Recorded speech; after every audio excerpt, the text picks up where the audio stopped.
Hello everyone, I welcome you all again. Now in the previous class we have started with the algebra.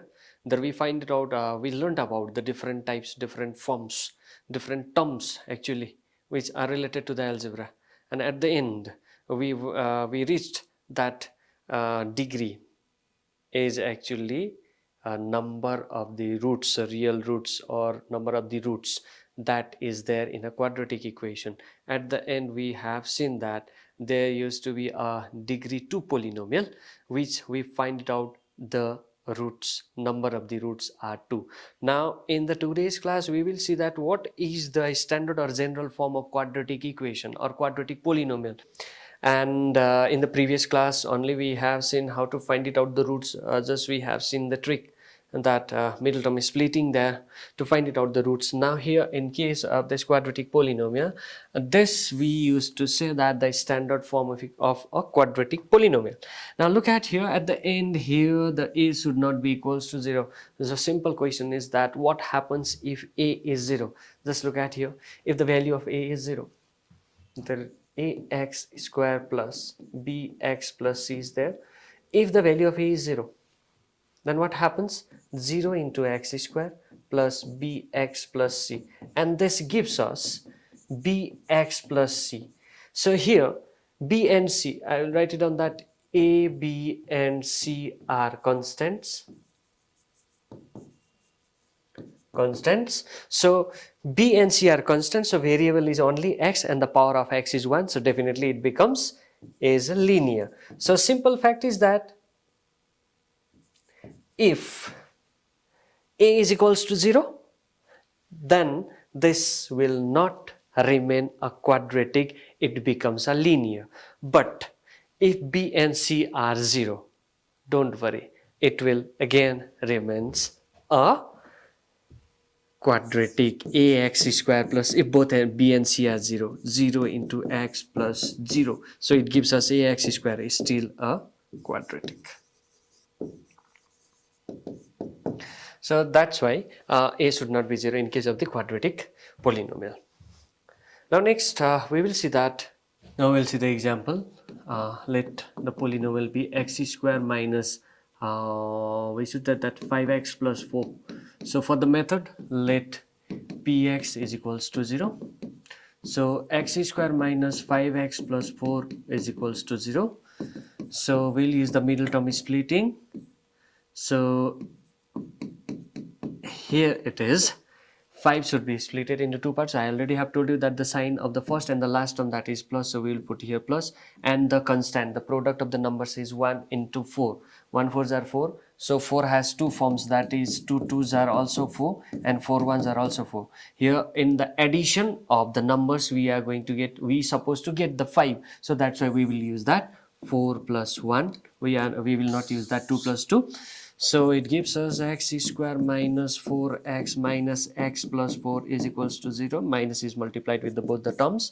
If we'll take x as a common, here will be x minus 4. If there is no common, means there 1 we can take as a common. If minus we are taking as a common, then what we need to do, we need to change their respective sign. So it becomes that minus x becomes plus x and it becomes minus 4 equals to 0. Surprisingly, or surprisingly we'll get these two things in the bracket are same. X minus 4 will keep in the bracket and another is x minus 1 is equals to 0. So here we will be writing that either x minus 4 is equals to 0 or x minus 1 is equals to 0. Why we can write this? Because the product of any two numbers are 0. So definitely one of the numbers should be 0 or both should be 0. So here the value of x is 4, one of the root is 4 and another root is 1 or zeros. So here in this quadratic polynomial, exactly two zeros are there. One of the 0 is 1, another is 4. Now next thing is that we just want to find it out the coefficient. We will compare that, comparing this x square minus 5x plus 4 with ax square plus bx plus c. So the value of a, you can see here, a is the coefficient of x square, so x square has a coefficient 1, so the value of a is 1. B that is the friend of x. So just look at here, what is the number that as a friend of x here with the multiplication. So this is -5, and in the place of c there is 4. Now we just try to find it out one relationship between zeros, that means roots, and the coefficients. Now look at here, zeros we have 4 and 1,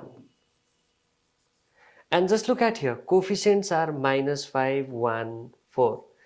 Now just add it up, roots 4 plus 1, you take it from here, 4 plus 1 will give us negative of -5, we will take it from here, isn't it? 4 plus 1 is 5, minus into minus plus. And another thing is that if you multiply this from here, so here the value of c as 4. Now we are building a kind of relationship between roots and the coefficients, but whatever we found here, is it correct, or there should be a slight change? That we will discuss in this next slide. Just look at here, a relationship between the roots and the coefficients of a quadratic polynomial. So if alpha and beta are the roots of a quadratic polynomial, x square plus bx plus c equals to 0, where a is non-zero, a, b, c are constant, then number one, sum of the zeros, that means roots alpha plus beta, gives us minus b by a. Just we have seen there, it gives us minus of -5, but we have not written a. We have not seen a also here because the value of a is 1, that's why the value is matching completely. And second is that if the product of the zeros we compare with the coefficient, then we are going to get the c divided by a. So here also the value of a being 1, so we have not checked with here with 1 the value of a, just we have seen the value of c. So here we can say that the sum of the zeros of any quadratic polynomial will give us minus b by a with the verification, and for the product of the zeros it gives us c divided by a. Don't forget this, if alpha and beta are the roots of a quadratic polynomial, then sum of the roots gives us minus b by a and product of the roots will give us c by a. Who are a, b, c? A is the coefficient of x square, b is the coefficient of x, and c is the constant number there in a quadratic polynomial. Now first question that you can see here on the board, find the roots of quadratic polynomial x square minus 10x plus 16 and verify the relationship between the roots and the coefficient. We will verify, we'll solve it. Solution, first we will write it down, let px, the polynomial in the x that we have is x square minus 10x plus 16. So look at here, we already have told you to find it out the roots. Let px should be equals to 0. Let px is equals to 0, that means x square minus 10x plus 16 is equals to 0. We will split the middle term, constant in the middle term, 10 with respect to the constant at the first at the end. So you can see that 1 multiplied by 16 that we can have from the constant in the first and the last term gives us 16. So we will find it out the pair of the factors to find it out 16. So simple thing is that 16 ones are 16, 4 fours are 16, 8 twos are 16. These are the options to find it out the 16. Now which matches here? So before that, which sign will be here? Just we will find it out here. Plus into plus, plus sign will be here. So which of these pairs that we can use here? So definitely 8 plus 2, that gives us 10. So that is the way in case of the middle term splitting. Just you have to put the proper sign here. Now x square minus 8x minus into plus minus 2x plus 16 is equals to 0. So take x as a common, x minus 8, here minus 2 as common, so x minus 8 once again is equals to 0. So here in these two cases there is x minus 8, another is x minus 2 is equals to 0. So we have done here factorization. So in that, in the previous also we have seen that if the product of the two numbers are 0, either one of them is 0 or another is 0. So from here the value of x is 8 and from here the value of x is equals to 2. So first part of the problem is solved. Find the roots of the quadratic polynomial. So for the verification of the roots and the coefficient, let us assume one of these roots as alpha and another is beta. Let alpha as 8 and beta is 2. Now next, what we need for the roots and coefficient verification, just look at here, I'll write it on that. Sum of the roots should be minus b by a and product of the roots should be equals to c by a. So for that we have alpha and beta. Now what we need ABC. For that what we need to do is that we need to compare the given polynomial with, comparing the given polynomial is x square minus 10x plus 16 with ax square plus bx plus c. Remember that if there is minus, you are not supposed to put minus here, because ax square plus bx plus c is general or standard form of quadratic polynomial. So after comparing this, the value of a is 1, value of b is minus 10 and value of c is 16. Now we will compare the relationship. First of all, sum of the zeros means simple alpha plus beta. So alpha, the value of alpha, you can see that in the value of alpha that you can see that 8 and beta is 2. 8 plus 2, it gives us 10. Now if you use the relation, by using relation, so by relation, sum alpha plus beta is equals to minus b by a. Now from the above condition, the value of b is minus 10 and value of a is 1, so it gives us 10. Now look at here, 8 plus 2 is also 10 and here the sum is also 10, so one part is verified. And to verify the second section, so here we can say that sum of the roots is equals to minus b by a, and we found that this value is 10. So first is verified. Now second, product of the roots, that means alpha into beta. So alpha is 8 and beta is 2, it gives us 16. Now again use the relation.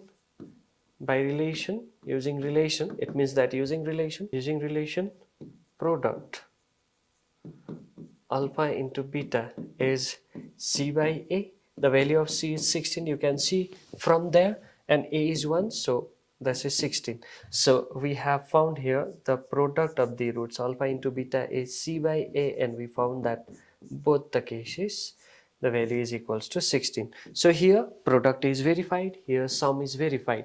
So for the problem that we have, find the roots of a quadratic polynomial, we found that the roots are 8 and 2. This is first part of the question. Then after, we need to verify the relationship between the roots and the coefficients. So for the roots of the roots and the coefficients relationship, sum should be minus b by a and the product should be c by a. We just have observed here sum we are getting 10, and by using relation also using minus b by a we are going to get 10. So it means that sum is verified. In case of the product, duita number la multiply gardakeri we got that 16, and using the relation that we have to use c by a, it is also giving us 16. So roots and coefficients, their relationship has been verified. At the end we can write verified. Now next, suppose you have affected quadratic polynomial, that means which is not exactly in the standard form of the quadratic polynomial. Say for example, px is equals to, we already have seen this one in the previous class, this polynomial, let's say x square minus 5x. It does not belongs to the standard form, that's why this is affected. So here you need to you are supposed to compare the roots and coefficients relationship. First of all, to find the roots, let px is equals to 0. So here x square minus 5x is equals to 0. Here though we don't have a third term, we are not thinking about the middle term splitting, so just we'll find it out that common from these two terms, because in case of factorization, first thing that you need to check is common. If there is no common, then you have to think about some of the identities. If identity is not applicable, then If the number of terms are 3 and different terms are there, then we can think about the different methods. These are the rules. So x minus 5 will remain here. So product of the two linear polynomials is equals to 0. That means either you can say that x is equals to 0 or x minus 5 is equals to 0. So clearly x is equals to 0 is one of the root and x is equals to 5 is another root. So it is clear to you that if the quadratic polynomial is affected, then to find the roots are very easy, very easy. Now once we have a root, we will comparing given equation x square minus 5x. I'll write it down here with ax square plus bx plus c. Now look at here, to compare these two, we don't have a third term. X square term is there, x term is also there, but we don't have a constant term. So instead of this, we can write it on x square minus 5x plus 0, isn't it? So this we can write it down. Now this x square minus 5x plus 0 will be compared with this ax square plus bx plus c. So after comparing this, we will be getting that value of a is equals to value of a is equals to 1 and value of b, you can see that is minus 5 and c is 0 there. So first we will check the sum of the roots. We should set that alpha plus beta. Here we found it out two roots, so this will be taken as alpha and this can be taken as beta. Anyone, we can choose anyone. This can be taken as alpha or this can be taken as beta also, but for this I have taken alpha for 0 and beta is 5. So this is 0 plus 5 gives us 5. Now if you use the relation, by relation, sum of the root means minus b by a. It is giving us minus, in place of b, look at here, that is minus 5, a is 1, it gives us 5, isn't it? Now number 2, if you want to verify the product of the roots, product of the roots is alpha multiplied with beta. Alpha is, you can see that we have assumed as 0 and beta is 5, 0, 5s are 0. Now just use the relation. By relation you can find it out that product alpha into beta, it is giving us c divided by a. The value of c is 0, a is 1, which gives us 0. It means that sum of the roots is 5 and product of the roots is 0. So verified. The roots and coefficients relationship has been verified, but it is quite easy to solve here in case of this affected quadratic polynomials. So these are the methods for the verification, and such type of questions will be there in the board examination. Direct questions, sometimes you will get the direct questions that find the roots and verify the relationship between roots and the coefficients. So till here we have seen that how to check the relationship between roots and coefficient of a quadratic polynomial. In the next class we will be looking into that if the roots and the relationship of the roots or zeros are given to us, then how to construct a quadratic polynomial. That is also most important question for the boards that we will discuss in the next class. Thank you very much. Keep learning, keep practicing.